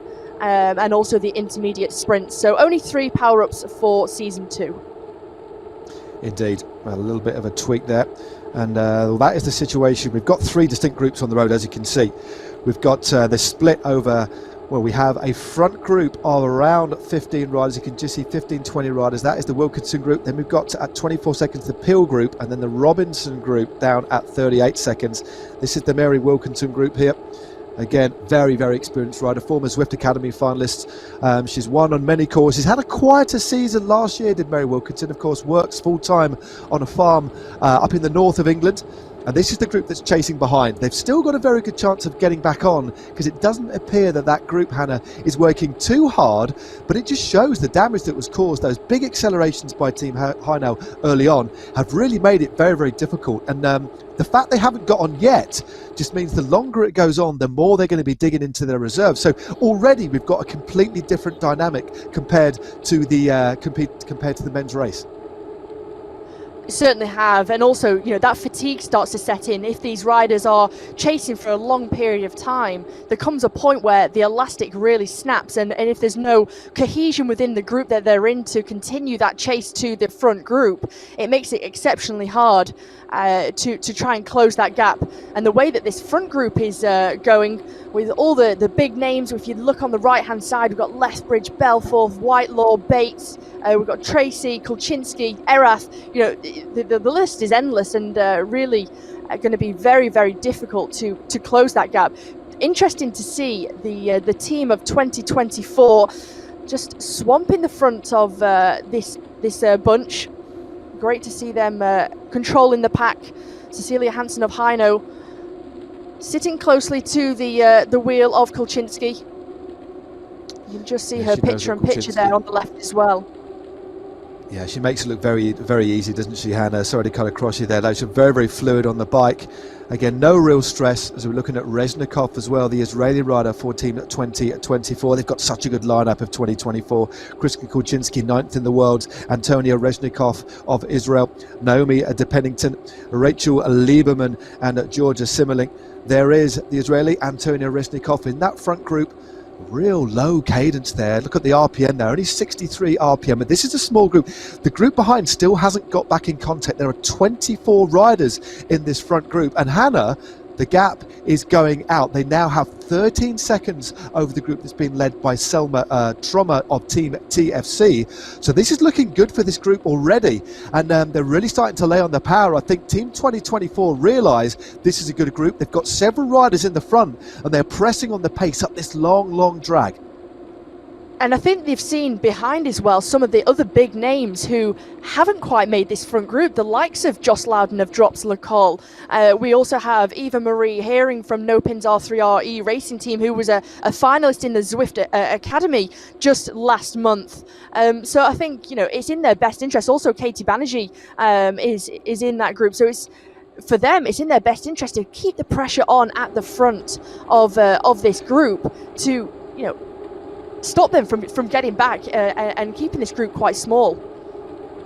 Indeed, well, there's some very good riders, as you said. Kristen Faulkner from Team Tidco Valley in a group at 1 minute and 6 seconds. Leah Dixon, 1 minute and 6 seconds behind. And also, one of my tips for today, April Tacey, the two-time stage winner of the Tour de France, she's over a minute behind. That just shows clearly, Hannah, I think we can safely say now that Heino looked at the course, looked at the way it had changed and thought, you know what, we want to rip this apart straight away. And they bossed it. They scored pretty much maximum points on the opening two Queen of the Mountains. They've hit the ground running from dominating last year, and it looks like they're going to try and do the same again. Quite remarkable. I mean, just with me waffling on, they've just gone through the first of the sprints of the day, and it's Cecilia Hansen, it looks like, who took that one. We'll get confirmation.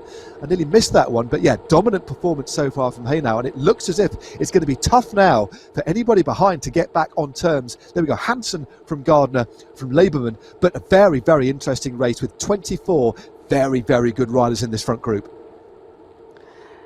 Yeah, well, going into those two Queen of the Mountains, make it hard, put everyone under pressure, put everyone on the back foot, and if you as a team know what your tactic's going to be and you're all ready for it, you're all warmed up, you're all prepared, you've spoken about it in your pre-race team meetings with your sports director, and you're all connected on the different communication methods throughout the race, so you're able to communicate, when you come in with such a solid plan, this is the reason why they did so well in season 1 of this Zwift Racing League. They were clearly organised. They clearly had that tactic cemented in place of how they wanted to race. Yeah, they certainly did. And they've worked to a plan. They know how to ride as a unit. We know how well they ride the team time trial, but they're also tactically very, very switched on. And they're a multifaceted team as well. They've got sprinters, they've got riders who can ride away individually, they've got riders who can win from a breakaway, from a bunch sprint. They really are a team that can do it all, as they showed. I mean, so dominant last year, and they have, they put the wind up a lot of people with that performance. But look at there's a lot of riders from Canyon Esports in the front group as well. Let's try and go through a few of the names who are in the front. Christy Tacey is in that front group as well. Of course, riding for Saris and the Pros Closet. We've got Kristen Kulczynski and Rachel Lieberman from 2020. Huback we've already mentioned from Heino. We've got Brie Vine from Aero. Illy Gardner is there from KISS Racing Team. Vicky Whitelaw, well, pretty much all of the Hino team are there. Mary Wilkinson from Canyon Esports, Courtney Nelson is there, Cécile Lejeune, the French woman from Canyon Esports, Stephanie Sildick of Canyon Esports as well as Christine Falk. So at least 3 or 4 riders. So 4 riders from Canyon in the front group. There is the Norwegian Falk. Emma Belforth from Sweden, from the Hino racing team. We've already mentioned her. And Tanya Rarath from her new team, the former Zwift Academy winner, riding for team at Tidco Silicon Valley. So a real interesting mix with the 2 dominant teams, Hannah, from last year, Team Hino and Canyon, who actually struggled a little bit last year. They weren't quite the force I thought they would be in the opening season of the Zwift Racing League, but they've certainly come out of the blocks fighting today, because they're represented in good number in that front group. Yeah, I have to agree, but I think once you go back to the drawing board as a team and you assess your results and your tactics and how you raced as a team, and kind of go back to the basics, and then come back for season 2 fighting, and into a new year, to one of the first races of 2021. They've come out fighting, and Mary Wilkinson looks back on a game. They've got, as you said, the French woman Cécile Lejeune, who is on the team. She's up towards the front, sitting in the top 10 right now. So I think once the teams, as I say, go back to the drawing board, we've also got a number of riders from Saris and the pros closet in this group as well. And Illy Gardner, as always, ever present at the front of the races. Well, there is a Brevine from Saris and from Team Aero, should I say. She managed a top 10 ride in the World Championships, and she of course is the partner of Jay Vine. They live and breathe Zwift in the Vine household, of course, because Jay Vine won at the Zwift Academy last year. He's on his way, of course, to Alpecin Phoenix. They do support each other so well. It really is quite wonderful to see that relationship. But Vine looking good. She's got a very, very good finish as well, and she's a rider that can go clear. She's just sat at the back, and that little position, just occupying the back of this group of 24 riders, that's one of the most optimized places to sit, isn't it, Hannah, in terms of the benefit that you get in terms of the draft. So she really does know how to ride on Zwift. As we head towards the second sprint, I'm not going to miss this one, Hannah. I'll make sure I try and call this one as best I can. They're just winding things up. A couple of aero power-ups are being dropped now. It looks like Alice Lethbridge has gone off the front, 9.8 watts a kilo, and she's opened up a nice little gap over Vicky Whitelaw and Kristen Kulczynski, although Kulczynski is closing, but it looks like Lethbridge is just going to take this one, although she's running out of tarmac. She just takes it from Rezhnikov, should I say. So Lethbridge, maximum points there. Good ride by the rider from Hino Racing, the British rider. Rezhnikov in second, and I think it was Vardstrom there in third place for Team Swedish Zwifters. Another rider we hadn't mentioned who's managed to infiltrate this front group. But that was quite interesting, seeing the riders that take those on, because it's every little sprint that you do, every little effort chips away at your ability towards the end of the race. But clearly, when you look at Lethbridge, a good idea for Hino to score some points, because we know that they've got strength in number in that front group. They have, and Lethbridge scored in the second Queen of the Mountain. So she didn't score in the first intermediate sprint, but she's got a maximum of 3 points there into the second intermediate sprint. So, within the team of Hino, they're really sharing out who's scoring the points, towards the leaderboard. 15 points. They have a solid lead there. Next place ensured with 3, 2024 with 3, and Kiss Racing Team with the 2, and Team Swedish Zwifters with the sole point at the minute. So Hino again really walking away with this on the first lap. Still 4 more opportunities to score, and then of course the big points coming on the finish line for the first 30 riders across the line. First rider will score 40 points, second 35, and so on down to 30th place. Well, this is going to be a fascinating finale. It's not quite, it's obviously too big to be a breakaway, but it certainly is a sizable front group, and it's actually whittled down a little bit. That little surge for the sprint has seen a couple of riders get dropped from the group. Christy Tacey of Saris and the Pros Closet. Lou Bates, big surprise for me, from No Pin to R3R, has now been dropped from that group as well.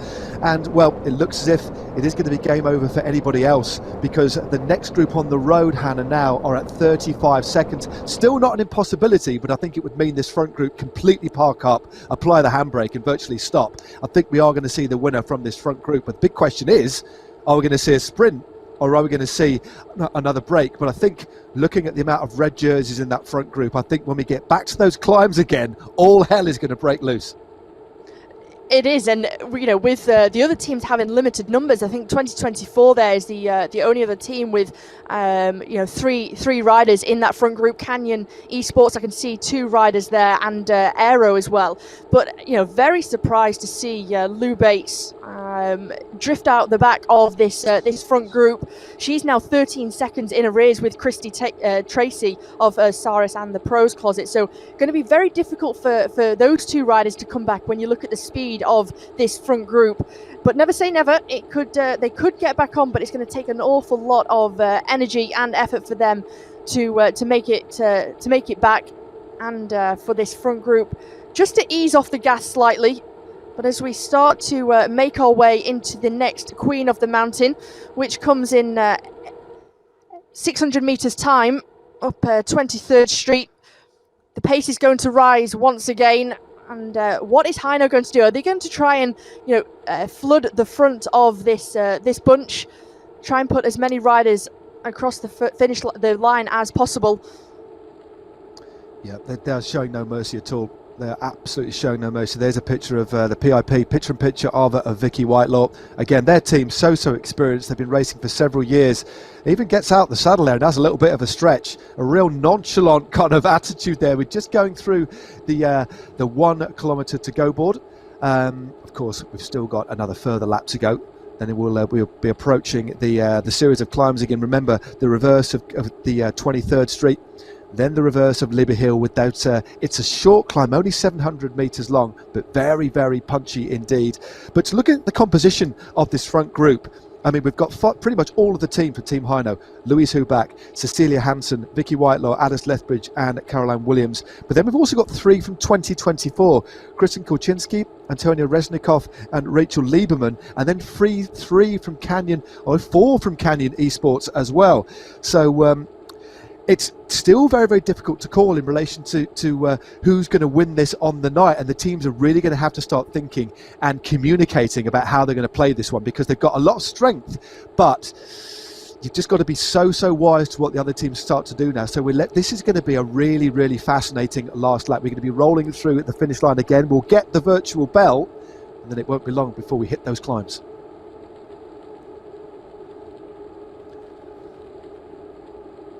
So a few riders here, Hannah, just taking the opportunity during this little bit of a lull in proceedings just to have a little bit of a rest, because they know that these next few kilometres in particular are going to be very intense, because there's hardly any time at all, is there, to recover between those 2 climbs. No, there's not at all, and this comes down to the efficiency of the riders as well. How they can ride. You can see the efficiency rating on the right-hand side of your screen. That's speed divided by watts per kilo. So Eilidh Gardner, the rider who comes from South Wales in Cardiff, is up there in that efficiency rating. Tanya Rarath is also high up there on the efficiency rating. So it's a really nice view into how these riders race throughout the race. Who is conserving their energy? Who's able to stay in this front group, putting out the less watts as possible, but still being in the mix. No, definitely. The efficiency score is something that we premiered on Zwift at the UCI World Championships, the World Esports Championships, of course, just before Christmas in 2020.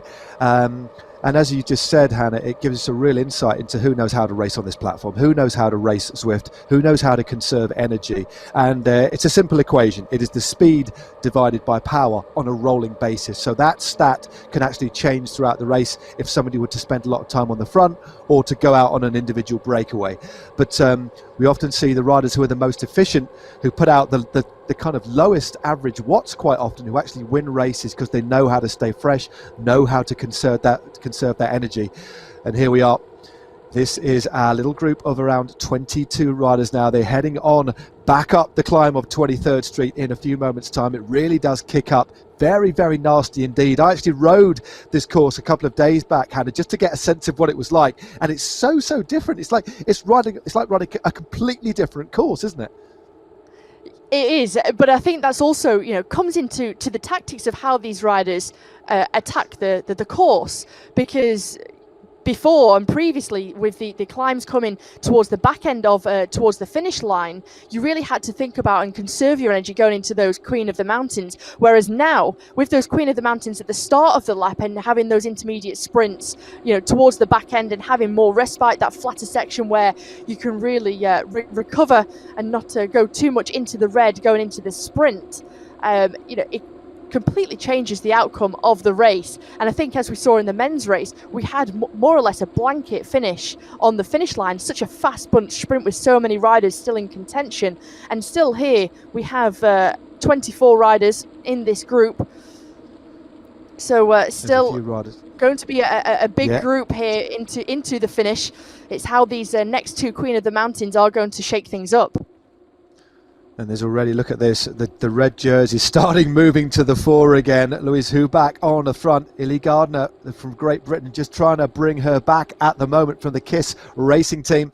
And it looks as if Huback's going to take maximum points again. Illy Gardner Illy Gardner was in second there. We'll get confirmation of that in a moment. Not quite the same gaps we saw before, because I think riders now are just making sure they're at the head of affairs and not losing too much time, because they've got another climb to come. And then, of course, the finish. And let's just see if any riders have managed to, if any big gaps have occurred. Yeah, we've seen that Brie Vine has just got dropped. She is 12 seconds adrift. That leaves around 21 riders in this front group. But Brie Vine's still got an opportunity to get back on. There we go. Huback, Curie was in second, and then Illy Gardner in third place. So more points for the women in red. And this is when we head up. This is that really, really steep part. This is the short climb of Libby Hill, but boy, is it steep. 20% gradients, 18 points on the night. Look at that, dominating already. Lots of power-ups being used here. Of course, the one you want on a climb of this sort of gradient is the featherweight power-up, which reduces your weight by 10%. And who's going to take it on the line? Looks like Cecilia Hansen rolled across the line there. But again, no real big attacks here, Hannah. People almost holding back a little bit on this climb. Yeah, I think they've realised that on the first lap, the way that they raced, they shed so many people out of that front group that actually now, with the group being so whittled down, that actually they can play it quite safe here. All they need to do is stay within the front of the bunch as they turn right, stay within the bunch to try and pick up those points, and try and score big at the finish line. They know the big points are on the finish as we cross that finish banner for Libby Hill. We'll just see who went across the line there. Resnikov picking up the 3. Cecilia Hansen adding another 2 points to Heino's lead, and Illy Gardner from KISS Racing Team picking up another 1 point. Well, good rider there. Good ride by Illy Gardner. Consistently riding well from the KISS Racing Team. One of the teams that started out racing years ago on Zwift. One of the kind of, the trailblazers really. A kind of pioneer team who kind of realised the worth of racing on this platform. But there we go. We've still got 2 sprints to go, but even if Heino don't score, they are going to come out on top in terms of points scored out on the road at the Queen of the Mountains and the intermediate sprint. So real dominant performance so far. It's just how do they now play this finish, because this group has reduced yet again. There's a couple of riders I think are going to get back on. We've got 12 riders in this front group. We've got Vicky Whitelaw 4 seconds behind. Anna Svardsfrom of Team Swedish Drifters 5 seconds behind. We've got Beth McIver of Cryo RDT at 7. Steph Clutterbrook of her teammate at 15. Kristen Falk of Canyon is now 20 seconds back.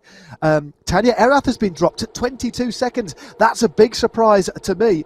And then Brie Vine is now at 46 seconds. So this group getting more whittled down. This is a fascinating, very, very different race, but it is Heino who are the team in control at the moment, Hannah.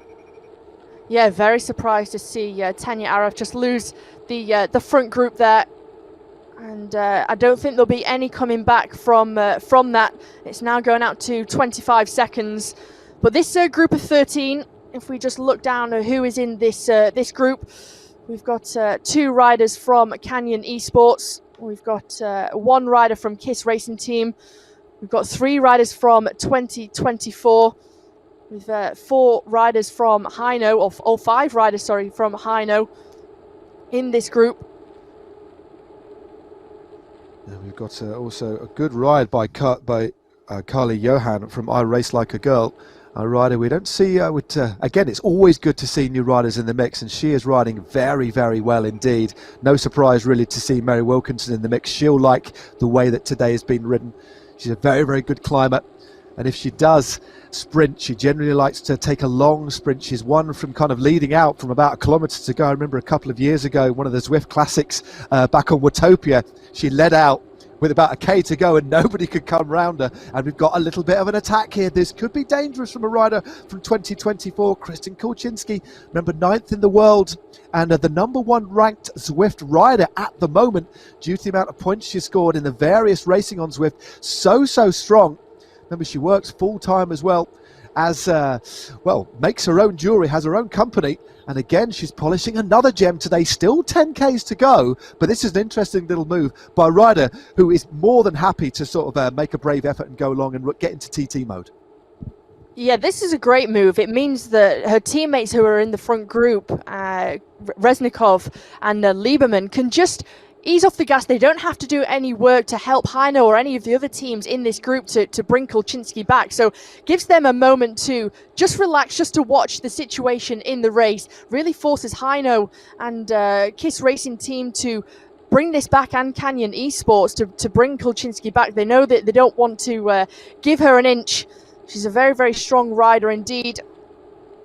Wilkinson up towards the front, and Wilkinson for me always very impressive despite, you know, over all the different courses.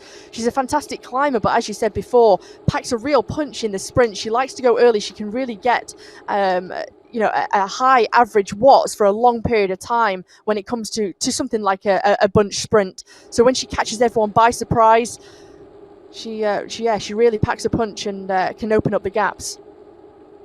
Yeah, I think she'll be pretty happy with the way that this race has unfolded so far, and the fact that she's got a very, very able teammate. There's Belforth just towards the back of that group for the Swedish Rifters, another very, very experienced rider. This is a section of the course that is almost imperceptibly uphill. It's just a very, very long drag.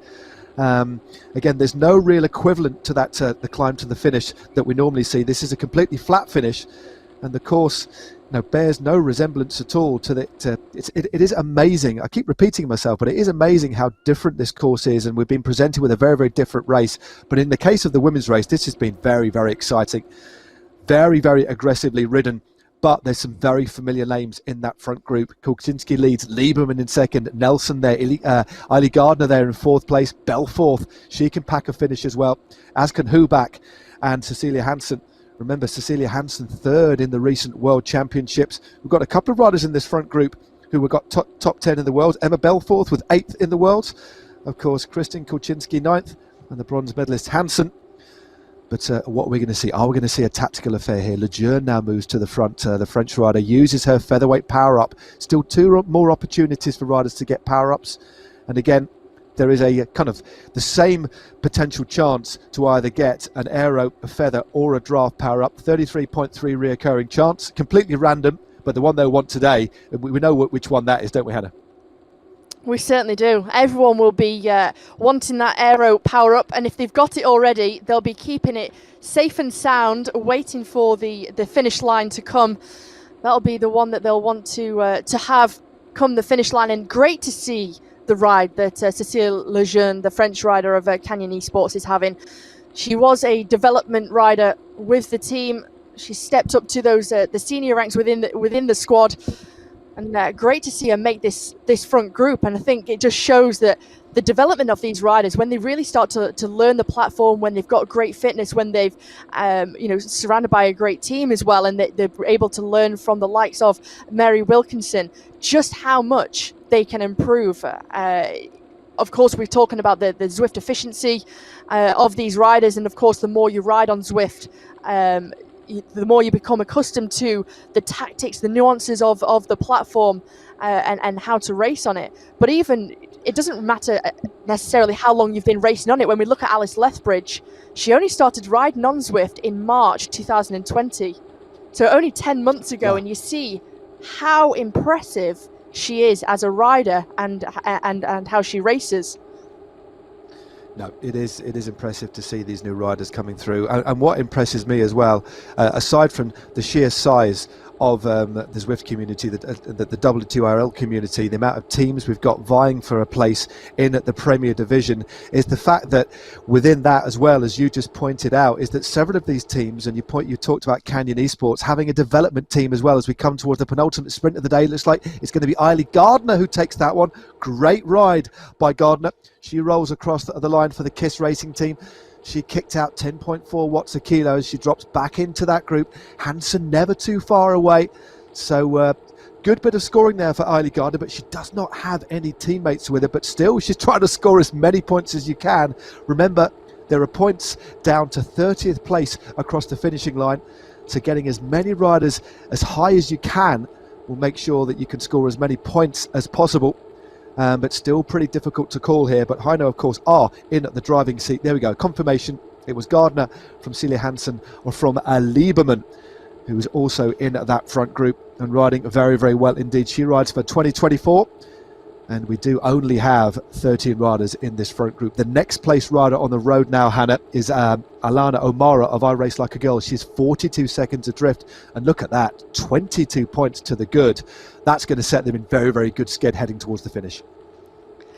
It is, and it's going to all come down to the very reduced bunch sprint into the finish line. How many points can they pick up, and can they swamp the finish?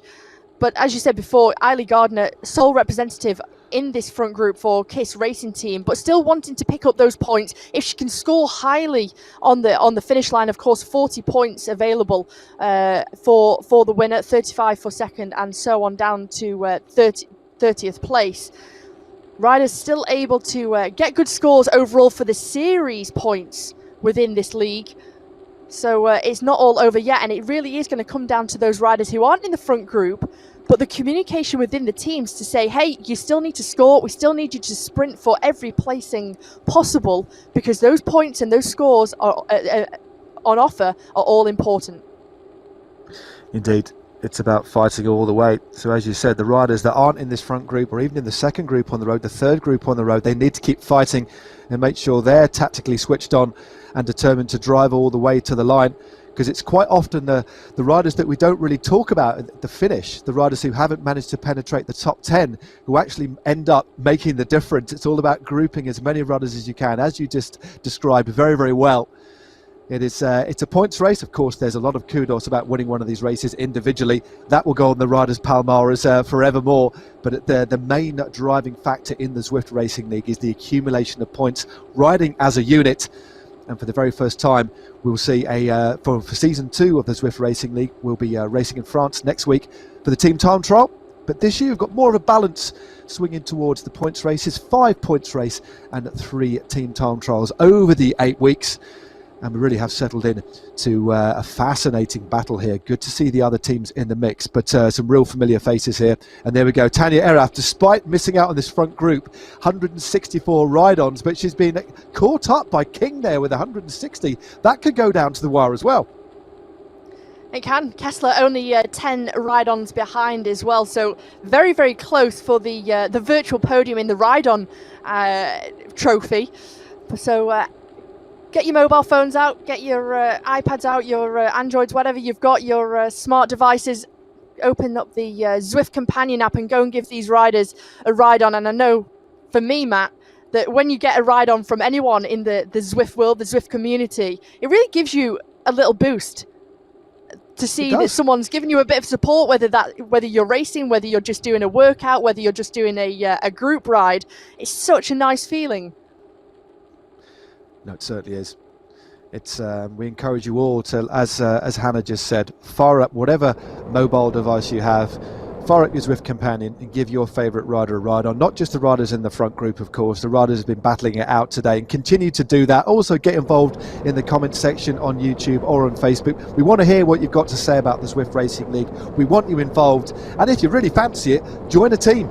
You can join one of the community teams. The community teams have already registered. But if you know somebody, you can join a team yourself and get stuck in as we're coming towards the final sprint. This is the final sprint in relation to intermediate points out on the road. And there it is. It's coming in around 300 or 400 meters. But this one is going to be interesting because we've got such a small group here. Riders, Hannah, aren't going to want to commit too much to this. It's almost like they might just roll across the line, because if I were in this group, I would not want to be going full bore unless it was for an attack to win and go long. Certainly not, Matt. With only 4.1 kilometres of racing remaining, actually, you just want to try and roll across the line, especially for the likes of Heino, who have such an enormous lead in this round one. As we see the riders just go across the line, the final time as well to pick up a power-up. So what have these riders got up their sleeves? We didn't see too many power-ups being used just then, so it perhaps shows to me that they might have the all-important aero. They don't want to get rid of that.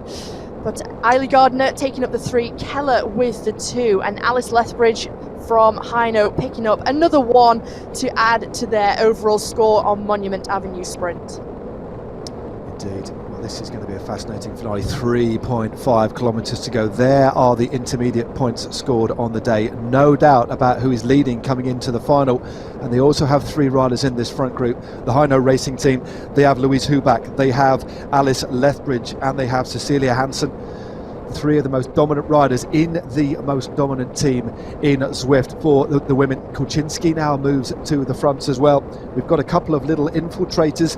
We've got one rider we've got Courtney Nelson as well. Haven't mentioned too much about her. She's in the middle of this group as well. So a very, very interesting mix here. 3.1k to go. You can almost sense the kind of anticipation now, can't you? That kind of build up. They'll be getting very, very nervous indeed. The power's kind of dropped down a little bit. Still got a good riding at a good tempo. Still around 3.5, 4 watts a kilo. But they're going to be thinking about how they do this finish. And with only 2.9k's to go, are we going to see somebody go long? What are your thoughts? I think everyone's going to sit tight. I think for this finish, can just almost cut the tension with a knife, couldn't you, with these riders? And all it takes is for a rider to make one small mistake, and they'll be out of that draft of this 13 rider group. With Heino just gathering themselves all together. Eilidh Gardner, the sole representation for KISS Racing Team, up towards the front. She's done a tremendous job. 10 points on the board for the team in the overall at the moment. What can she do into this finish? But it's all going to be about patience, timing, what power up of these riders got. Also knowing the course, it's a long straight running into this finish. You don't want to go too early. Once you start to see that finish arch, don't get too excited by the prospect that the finish is coming. You don't want to run out of steam too quick. It certainly is. It's going to be fascinating here. Remember, it's basically 3v3. I mean, it still could go either way. Although Heino have picked up a lot of points on the road, if Heino get it wrong in the sprint and don't get all of their riders up there, the win on the night could still go to another team, and that team is Team 2024. Kulczynski, Reznikov, and Lieberman. They've got 3 riders in the front. That's Kulczynski on the right-hand side there, leading the group. Lethbridge now goes to the front as well for Heino Racing Team. This is going to be no rider has gone long. I thought somebody might have just tried at least something. Maybe Eilidh Gardner might have gone because she's the only representative here. So much to play for to get bragging rights going in to round 2. 1,600 meters to go. As you said, Hannah, you can almost cut the atmosphere with a knife. Just a little bit of news just in. It looks as if Tanya Rarath has won in terms of ride-ons on the night. She's suddenly got a massive boost of around 30 ride-ons. She's sitting on about 220 ride-ons. It looks like that is safely in the bag, but the big question is, with only 1,300 meters to go, they're going to swing right in a moment, and then that is the finishing straight. There is the Flamme Rouge.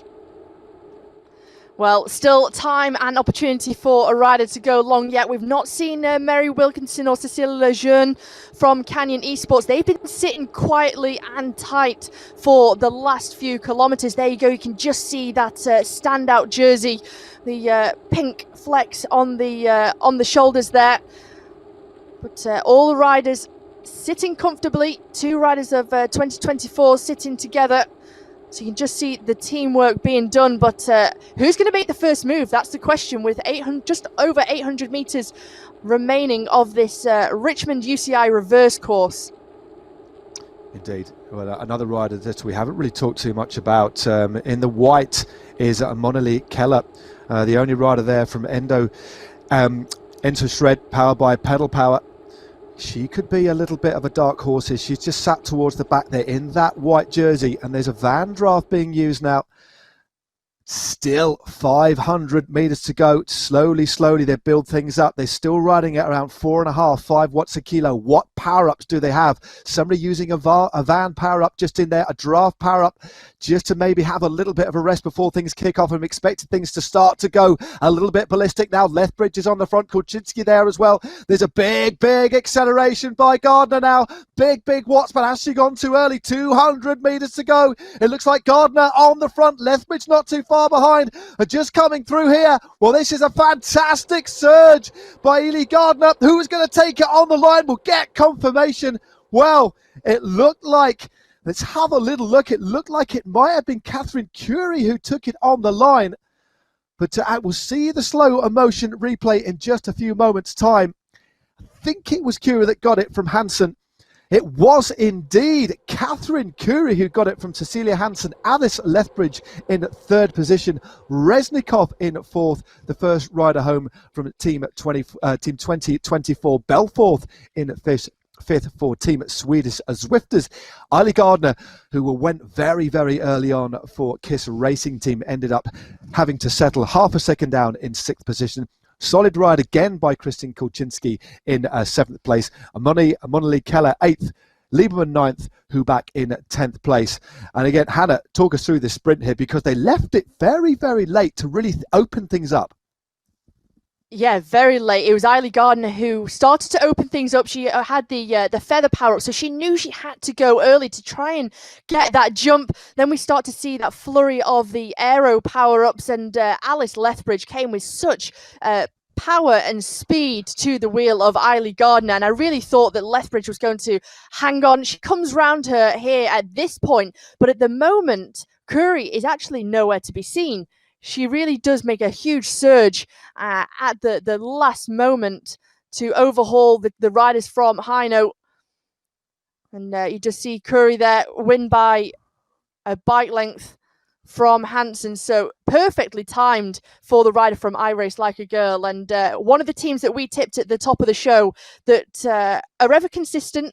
They've been knocking on the door for a while now to take that big victory. And yeah, Curie took it there. She certainly did. And as you said, she did take it by just over a length there.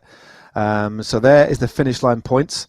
Of course, there is a bit of a count back because it is the top 30 riders on the night that score. So the top 10 there replicates the top 10 finishes that we've just described. But Curie gets 40 points, Hansen with 35, and there's the rest of the top 20 for you. It's going to be an interesting count back.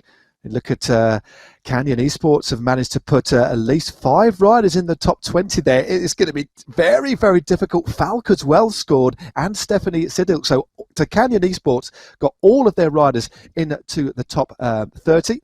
But I think on countback, let's have a look. Well, there we go. Actually, by a handsome margin in the end. Team Hino Racing, 124 points, of course, amassed 22 points out on the course, don't forget, and they win again. So that is consecutive race win number 9, if you count last season. So they have started as they finished last season. 2024, a fine second place by them. Again, ever consistent with 80 points. Canyon Esports, super consistent as well in third. Then we have Enshared PB by Pedal Power in fourth, and then I Race Like a Girl, of course, who had the individual winner tonight in fifth. Then we have Cryo, Team Swedish Zwifters, and there is your top 14. Drops Lacole, ATP Racing, Venom, Aero, and then Saris and the Pros Closet, the last of our teams to score points with 2. So, Hannah, a wonderful race there from the women, a taste of things to come, and again, 2 completely different races, but again, what can anybody do to stop Hino, because they set about that course like crazy, didn't it? That they tore it apart early on. They put riders up in the top. Okay, they didn't win on the night, but they're so consistent. They're very, very consistent. They started as they mean to go on. As you said, 9th consecutive win if you include last season. But I think for this team, okay, they didn't get the individual win on the night, but the all important is the team victory and consolidating, a good start in the series, amassing another 20 points for the series and leading again. For the other teams, it's back to the drawing board. How can they now beat Hino? What can they do differently going into next week in France for the team time trial? We know Hino are extremely well drilled in the team time trial, as we saw in season 1. But I think it really does come down to now that the teams alternate the riders. They put the riders in who suit the different courses, whether that be hilly, flatter. For the team time trial, put your strongest riders in. But if tonight's anything to go by, it's going to be an exceptionally exciting season 2 of the Zwift Racing League. Yeah, it certainly is, and some new names to conjure with, some new teams who have sort of got into the mix as well. But that was a very, very attritional race. But Hino are just doing what they do best, and that is making the racing as hard as they can for everybody. Let's have a little look back at how the race actually panned out.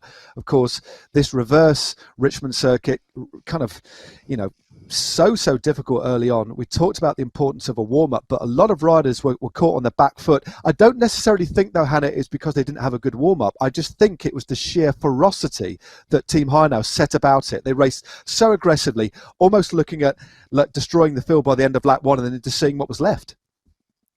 Yeah, as we say, week in, week out, they're so well drilled. They really, come into the race immediately, straight off the start line with the tactic. They stick to it, and it pays off every time. And they just take everyone by surprise. People just can't stay with them. The sheer power, the speed, and strength of Hino, and the strength and depth throughout the whole team.